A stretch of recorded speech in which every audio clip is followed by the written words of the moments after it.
नहमदुहु व नसल्ली व रसूलिल करीम अम्मा बाद फ़अऊज़ु बिल्लाहि मिनश शैतानिर रजीम बिस्मिल्लाहिर्रहमानिर्रहीम। अस्सलामु अलैकुम मेरी प्यारी माओ, बहनों, बेटियों। मेरी प्यारी बहनों, नबी पाक सल्लल्लाहु अलैहि वसल्लम की वलादत की जो निशानी दी गई है, आज हम इस बयान में जिक्र करेंगे। नबी पाक सल्लल्लाहु अलैहि वसल्लम के आने से पहले जो नबी भी आते हैं, आदम अलैहिस्सलाम आए। अल्लाह रब्बुल इज़्ज़त ने फरिश्तों को हुक्म दिया है, फरिश्तों आदम अलैहिस्सलाम का मेरे नाम के साथ नाम लगा दो। आदम अलैहिस्सलाम के बाद जो नबी आते, पहले नबी का नाम उतार देते, दूसरे नबी का नाम जो है अल्लाह के नाम के साथ जोड़ देते। आदम अलैहिस्सलाम का नाम जोड़ा, अब इसके बाद जो है नूह अलैहिस्सलाम आए, आदम अलैहिस्सलाम का नाम उतर गया। मिसाल देकर समझाना चाहूंगी मेरी प्यारी बहनों को कि जैसे कि एक मालिक का मकान होता है, जब वो बेच देता है तो उसके बाद फिर जो उसकी फट्टी जो नाम की लगी होती है, जो है तख्ती, वो उतार देते हैं। दूसरा मालिक जो होता है, मालिक का मकान होता है, तो उसका नाम की वो जो तख्ती लग जाती है।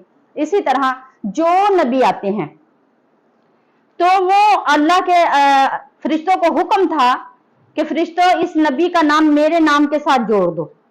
आदम अलैहिस्सलाम, नूह अलैहिस्सलाम, जिस तरह नबी आते रहे अल्लाह के नाम के साथ नाम लगाते रहे और फरिश्ते फिर उतारते रहे। फिर अगला 1,24,000 नबी पैगंबर दुनिया में तशरीफ लाए।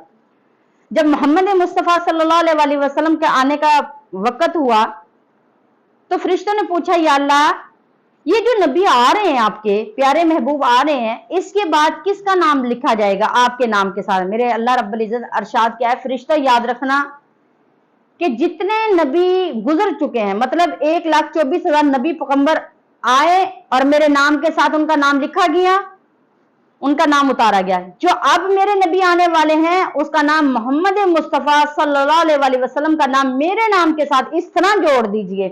अल्लाह फिर इसके बाद किसका नाम लिखना है? अल्लाह इरशाद फरमाता है कि इसके बाद क़यामत तो आ सकती है लेकिन दूसरा नबी नहीं आ सकता।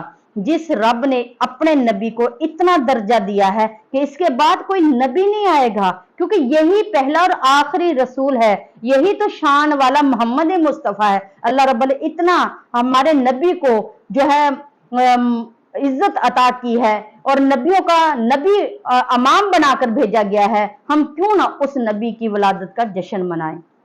मेरी प्यारी बहनों, नबी पाक सल्लल्लाहु अलैहि वसल्लम के आने से पहले फरिश्तों ने सवाल किया, या अल्लाह, हर नबी के आने से पहले हमें पता चल जाता था, आप बता देते थे कि ये नबी आने वाला है, उसका नाम भी लिख दिया जाता था, लेकिन जो आपके महबूब मोहम्मद मुस्तफ़ा सल्लल्लाहु अलैहि वसल्लम दुनिया में तशरीफ लाने वाले हैं, तो हमें कैसे पता चलेगा कि नबी आने वाले हैं और वक्त जो है करीब है, आने वाले हैं, कोई निशानी हो? अल्लाह रब्बुल इज़्ज़त ने इरशाद फरमाया कि फरिश्तों 3 झंडे लो, एक मशरक में लगा दो, एक मगरब में लगा दो, एक खाना काबा की छत पे लगा दो। अल्लाह, झंडे लगाने से क्या मुराद है? अल्लाह रब्बुल इज़्ज़त ने फरमाया, जब मेरे महबूब मोहम्मद मुस्तफ़ा सल्लल्लाहु अलैहि वसल्लम दुनिया में तशरीफ लाएंगे, जब तशरीफ लाएंगे तो मशरक का झंडा लहराएगा, फिर मगरब का झंडा लहराएगा, जब खाना काबा की छत पर झंडा लहराएगा तो चारों तरफ एक नूर और नूर हो जाएगा, रोशनाई रोशनाई होगी। कोई पूछेगा ये कैसा नूर है, ये कैसी रोशनाई है? मैं रब होके बताऊंगा कि ये रोशनाई कैसी है। ये रोशनाई इसलिए ऐसी है कि मोहम्मद मुस्तफ़ा सल्लल्लाहु अलैहि वसल्लम दुनिया में तशरीफ ले आए। मेरी बहनों, अल्लाह रब्बुल इज़्ज़त खुद अपने नबी की वलादत से पहले झंडे लगवा रहे हैं। क्या झंडे लगाने का मकसद? निशानी दे रहे हैं कि झंडे लहराएंगे, नबी का नूर, नबी की मोहब्बत, नबी की जो रोशनाई आने की है, और ये रोशनी है क्योंकि वो हमारे नबी जो हैं, हम नूर भी कह सकते हैं, बशर भी कह सकते हैं। यहाँ इस सवाल पे आप लोग समझेंगे कि बाजी ये कैसी बात करती हैं। नबी पाक सल्लल्लाहु अलैहि वसल्लम तो पैदा हुए बीबी आमना के पेट से, और बीबी आमना के पेट में थे, तो वो तो बशर है, नूर नहीं है। लेकिन हम मोहब्बत भरे लफ्ज़ों से कहेंगे, हमारे नबी मोहम्मद मुस्तफ़ा सल्लल्लाहु अलैहि वसल्लम नूर भी थे, बशर भी थे। अब बहुत से भाई, बहुत सी बहनें ये बात सुनकर मेरी बात को पर तवज्जो करेंगे कि नूर क्या, नूर कैसे हो गए? मैं आपको बताना चाहती हूं कि जिब्राइल अलैहिस्सलाम नूर के हैं। जब मोहम्मद मुस्तफ़ा सल्लल्लाहु अलैहि वसल्लम के पास खिदमत में आते हैं तो बशर की हालत में आते हैं, बशर की हालत में आते हैं। फिर अल्लाह के यहाँ जाते हैं तो नूर में बदल जाते हैं। जब एक जिब्राइल नबी का गुलाम बनकर आता है, वो नूर से बशर बन जाता है, बशर से नूर बन जाता है। तो मोहम्मद मुस्तफ़ा नूर से बशर और बशर से नूर बदल में आ गए, तो फिर इसमें क्या एतराज की बात है? फरिश्ते, मलाइका, जिब्राइल, मकाइल, इसराफील, ये सारे मेरे नबी के गुलामों में से गुलाम हैं, खिदमतगार हैं। नहीं मालूम आपको? जब मराज पे आप सल्लल्लाहु अलैहि वसल्लम गए हैं तो सवारी कौन लेकर आया? जिब्राइल अलैहिस्सलाम लेकर आए। तो वो किस हालत में आए? बशर की हालत में आए। और जब ऊपर जाते हैं तो वह नूर की हालत में जाते हैं। और नबी पाक सल्लल्लाहु अलैहि वसल्लम ने जब फरमाया, ए जिब्राइल मुझे अपना असल चेहरा दिखा दीजिए, तो जिब्राइल ने अपना असल चेहरा, अपने पर 600 पर खोल के दिखा दिए। जब जिब्राइल ने अर्ज की, या रसूलुल्लाह सल्लल्लाहु अलैहि वसल्लम, आप भी अपना मुझे असल चेहरा दिखा दीजिए। मेरे नबी पाक सल्लल्लाहु अलैहि वसल्लम ने क्या फरमाया कि ए जिब्राइल, अगर तूने मेरा असल चेहरा देखना है तो सिदरतुल मुंतहा से ऊपर आ जा। तवज्जो कीजिए। तो मेरी प्यारी बहनों, जब आप ने फरमाया कि मेरा असल चेहरा देखना है तो सिदरतुल मुंतहा से ऊपर आ जाए। अब जिब्राइल ने अर्ज क्या किया, या रसूलल्लाह, अगर मैं सिदरतुल मुंतहा से ऊपर गया तो मेरे पर जल जाएंगे। जहां जिब्राइल नूर के बने हुए पर जल जाते हैं, वहां आमना के मोहम्मद मुस्तफा चले जाते हैं। जिब्राइल नूर के बने हुए हैं तो उनके तो पर जल जाते हैं सिदरतुल मुंतहा से ऊपर जाने से, लेकिन मोहम्मद मुस्तफा सल्लल्लाहु अलैहि वसल्लम सिदरतुल मुंतहा से भी ऊपर चले जाते हैं। तो फिर आप यहां पर क्या कहेंगी कि नबी पाक सल्लल्लाहु अलैहि वसल्लम नूर भी थे, बशर भी थे। अल्लाह से दुआ करते, या अल्लाह, अगर अल्फाजों में गलती हो तो मुझे माफ फरमा देना। मैंने मोहब्बत में आकर अपने नबी पाक की मोहब्बत में जो जिक्र किया है, या अल्लाह इसे कबूल मंजूर फरमा। नबी पाक सल्लल्लाहु अलैहि वसल्लम बीबी आमना के घर में तशरीफ लाने वाले हैं। तो मेरी बहनों, बीबी आमना घर पर अकेली है। अबू लहब आप सल्लल्लाहु अलैहि वसल्लम के चाचाजाद हैं, चाचा हैं आपके। उन्होंने अपनी नौकरानी को बीबी आमना की खिदमत में भेजा कि जाओ, बीबी आमना घर पर अकेली है, उसकी खिदमत में चली जाओ। बांदी जाती, दरवाजे पे दस्तक देती है। बीबी आमना फरमाती है, कौन? बांदी अर्ज करती है, बीबी जान, मैं अबू लहब की गुलामा। बीबी आमना ने दरवाजा खोला, अंदर आ गई। बीबी आमना ने फरमाया कि बैठो। बीबी आमना कभी अपने कमरे में जाती हुजरे में, कभी बाहर आती हैं, कभी हुजरे में जाती हैं, कभी बाहर आती हैं। इतने में क्या देखती हैं कि अर्श से हूरें उतर रही हैं। अक्सर मैं टेलीविजन में, आप लोग बहनें मेरी सुनने वाली, मेरे भाई देखते हैं कि मोबाइलों में भी आप देख रहे होते हैं कि बच्चा बीमार है, औरत बीमार है, कोई डिलीवरी मामलात है, कोई मसला है कि अस्पतालों में डॉक्टर जो है वक्त पे नहीं मिलते। लेकिन बीबी आमना को तो दुनिया के डॉक्टरों की जरूरत नहीं पड़ी। अल्लाह रब्बुल इज्जत ने जन्नत की हूरों को भेज दिया, वो दाइयां बनकर आ गई। बीबी आमना ने जब इस तरह देखा, फरमाया कि ये कैसे आना और किस तरह आना, आप कौन है, इस तरह कैसे आना हुआ? तो सारी हूरें क्या अर्ज करती हैं, बीबी जान, सर झुकाकर अर्ज करती हैं, बीबी जान, हम अर्श की हूरें हैं, जन्नत की हूरें हैं, अल्लाह रब्बुल इज्जत ने हमें आपकी दाइयां बनाकर भेज दिया आपकी खिदमत में। बीबी आमना फरमाती हैं, जहां पर बांदी बैठी आप भी बैठे। हुजरे में जाती है, किस इरादे से कि मैं कमरे में, अपने हुजरे में दिया जलाऊं। दिन में भी कमरे के अंदर कुछ अंधेरा महसूस हो रहा था। बीबी इस इरादे में थी कि कमरे में मैं दिया जलाऊं, लेकिन अंदर जाती है, बाहर आती है, फिर जाती है, फिर आती है। जब तीसरी मरतबा अंदर गई तो कौन आ गया? तेरा और मेरा महबूब मोहम्मद मुस्तफा सल्लल्लाहु अलैहि वसल्लम तशरीफ ले आए।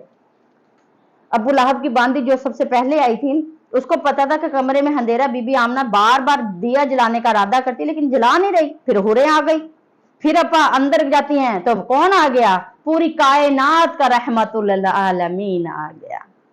बांदी ने देखा कि जैसे ही बच्चे की पैदाइश हुई है, उसके साथ ही आप सल्लल्लाहु अलैहि वसल्लम के चेहरे मुबारक से ऐसा नूर निकला कि पूरा बीबी आमना का कमरा नूर नूर हो गया। बांदी ने जब ये चीज देखी, बांदी भाग दरवाजा बीबी आमना का गली का खोल और भागती चली जा रही है और जाके अबू लहब की खिदमत में अर्ज करती है, अबू लहब मुबारक हो।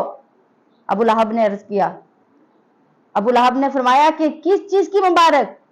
बांदी कहती है, आपके घर में, आपके भाई अब्दुल्ला के घर में, बीबी आमना के घर में एक इतना प्यारा बेटा पैदा हुआ है, इतना खूबसूरत बच्चा पैदा हुआ है आपका भतीजा, कि उसके पैदा होने के साथ बीबी आमना का घर नूरो नूर हो गया है। अबू लहब ने मोहब्बत में आकर ये उंगली शहादत की, जो हम इस तरह अत्तहियतुल्लाह में पढ़ती हैं, अल्लाह ताला से दुआ करते, या अल्लाह हमें 5 वक्त की नमाज पढ़ने की तौफीक अता फरमा और ये उंगली जो है शहादत की जो है हमें भी खड़ी करने की तौफीक अता फरमा। तो मेरी बहनों, बीबी आमना के घर में पैदा होने पर जो बांदी भाग कर गई अबू लहब को मुबारक देने के लिए, अबू लहब ने ये शहादत की उंगली खड़ी की और इस तरह इशारा किया कि जाओ, आपने आकर मेरे भतीजे की मुझे मुबारक दी, मैं अपने भतीजे की मुबारक पर आपको आज आजाद करता हूं।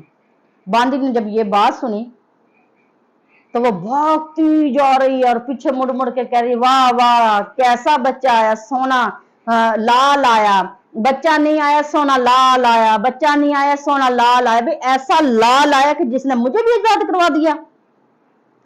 कुछ अरसे उलमा इकराम ने अपनी किताबों में लिखा हुआ है कि 1 साल के बाद, मैं अपने लफाजों में ये बात करूंगी कि कुछ अरसे के बाद आप सल्लल्लाहु अलैहि वसल्लम के चाचा अबू लहब का इंतकाल हो गया। जब हुआ तो किसी के ख्वाब में आए, उसने पूछा कि अबू लहब सलाम फैलाने वाला आया, आपने सलाम कबूल नहीं किया, दीन फैलाने वाला आया, आपने दीन नहीं लिया, कलमा फैलाने वाला आया, आपने कलमा नहीं पढ़ा, आप इस दुनिया से रुखसत हो गए, बुलाओ आपकी कब्र का क्या मामलात हैं? अबू लहब क्या फरमाते हैं कि मेरी कब्र का मामलात बहुत खराब है, बहुत ज्यादा खराब है मेरी कब्र के मामलात। जहन्नम की आग बहुत ही अजाब दे आली आग है और मेरी कब्र बहुत घुट जाती है, मेरी दाएं बाएं पसली इस तरह घुट जाती है, इस तरह घुट जाती है। तो उसने पूछा, देखने वाले ने, तो फिर कैसे? उसने अबू लहब ने कहा कि हाँ, हर दिन मेरी कब्र में अजाब होता है, लेकिन पीर के रोज मेरी शहादत की। इस उंगली से बांदी को आजाद किया ना अबू लहब ने, नबी पाक की मोहब्बत में। इस उंगली से ठंडा पानी निकलता है जिससे जहन्नम की आग भी ठंडी हो जाती है और ये कतरे मेरे मुंह में जो डलते हैं और मेरी जो है ना कब्र के अजाब और परेशानी में भी कमी आ जाती है। मेरी बहनें, इससे अंदाजा लगाएं कि नबी पाक सल्लल्लाहु अलैहि वसल्लम की मोहब्बत में एक बांदी को आजाद करने से, एक उंगली खड़ी करने से, इस तरह करने से बंदे की कब्र का अजाब दूर हो जाता है। जो नबी पाक सल्लल्लाहु अलैहि वसल्लम का जिक्र करके खुशी मनाता है, अल्लाह उसके घर पर कितनी रहमत और बरकतें अता करता होगा। और यहां पर हमारे उलमा कराम का इत्तेफाक नहीं है। कोई कहता है कि 12 रबी अव्वल को नबी पाक सल्लल्लाहु अलैहि वसल्लम की वलादत हुई है, कोई कहता है कि नबी पाक सल्लल्लाहु अलैहि वसल्लम की 8 को हुई है, कोई कहता है 9 को हुई।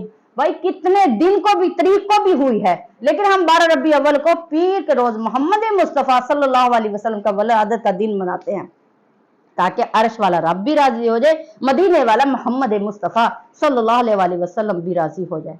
मेरी बहनों, नबी पाक सल्लल्लाहु अलैहि वसल्लम जब दुनिया में तशरीफ लाए, 3 से 5 मिनट के थे, इस तरह लेटे हुए हैं, इस तरह जो करवट ली, ये जमीन पे, उलमा इकराम ने अपनी किताबों में लिखा, ये जमीन पे हाथ है मुट्ठी और ये शहादत की उंगली खड़ी है, लब मुबारक जो है हरकत कर रहे हैं।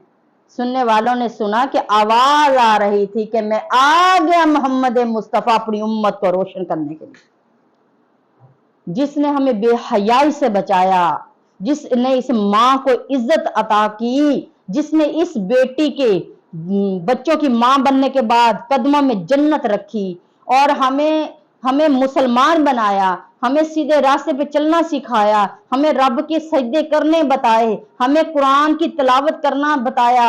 हम उस नबी का जश्न ना मनाए तो क्या अफसोस मनाए? मैं अपने भाइयों को बहनों को पैगाम देना चाहती हूँ कि कोई उस्ताद या टीचर कोई ऐसी मिल जाती है तो हम उसकी तारीफ घर घर करते हैं। ये तो टीचर पूरी कायनात की रहमतुल आलमीन बनकर आया। इसका तो हक बनता है कि हम अपने नबी पाक के मोहब्बत में नारा लगाएं, जिक्र करें, क्योंकि वो एक स्कूल का टीचर नहीं, एक इलाके का टीचर नहीं, बल्कि पूरी कायनात का रहमतुल आलमीन और अच्छा टीचर, अच्छा नबी बनकर आए। तो मेरी बहनों, नबी पाक सल्लल्लाहु अलैहि वसल्लम की मोहब्बत में जिक्र करना और अल्लाह के लंबे सजदे करना, अल्लाह के सीधे रास्ते पे चलना, अल्लाह रब्बुल इज़्ज़त हमें तौफीक अता फरमाए। अल्लाह से दुआ करते हैं, या अल्लाह हमें अपने नबी पाक सल्लल्लाहु अलैहि वसल्लम से सच्ची मोहब्बत करने की तौफीक अता फरमा।